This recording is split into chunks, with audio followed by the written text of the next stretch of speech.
You're going to hear a lot about being out on the front line, and some of you might be thinking, well, I might not necessarily have the financial means, I might not have the times to be out there, the time to actually put myself there. And it's not always about being there, it's not always about being right on the shore. People like myself, Iram and Hassan, we can't do half the things that we do without the people who are back home spending endless hours behind computer screens at the end of the phone call, trying to fundraise, trying to spread awareness. So please, please, please, after my talk, don't think that you have to be out there to be able to help. There's so many different ways, and hopefully I'll try and touch on that as well. On the picture on the top left side there was a group of people, Hassan and his friends, who decided to pack a whole load of tracksuits that were purchased and donated that were going to be sent across to the island in a massive lorry container.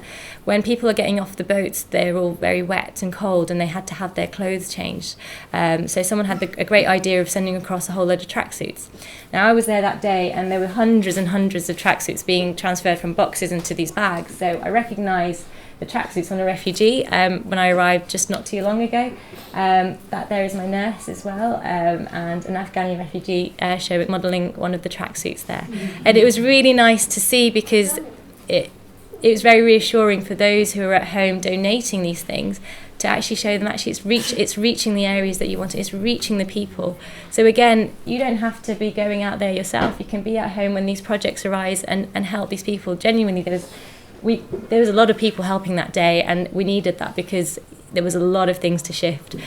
So by doing things like that, by being involved, again, you're not necessarily out on the front line, but look how it does reach the front line just through people's effort. These guys are from Holland, an amazing group of people, and they came together to help provide a barn or a structure that was a little bit better utilised for the medics to be able to provide care for the refugees. So remember, these guys are not medics, they're not dentists, they're not necessarily professionals.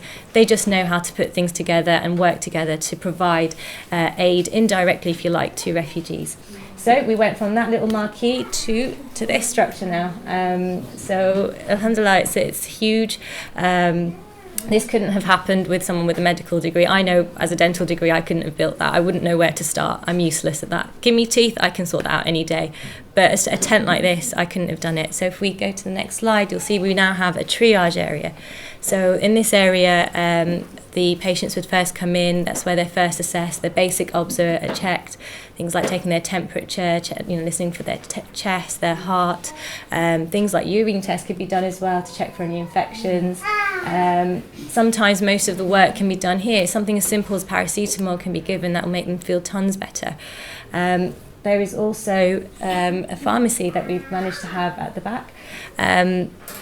Lots of donations of medication. Now, when I first went out last year in December, that's not what it looked like. It was just mess. It was just loads of medications in lots of different boxes, dental materials mixed with medical materials, and they were just not accessible. So I want to point out the people who have managed to organise this. So these are students, pharmacy students.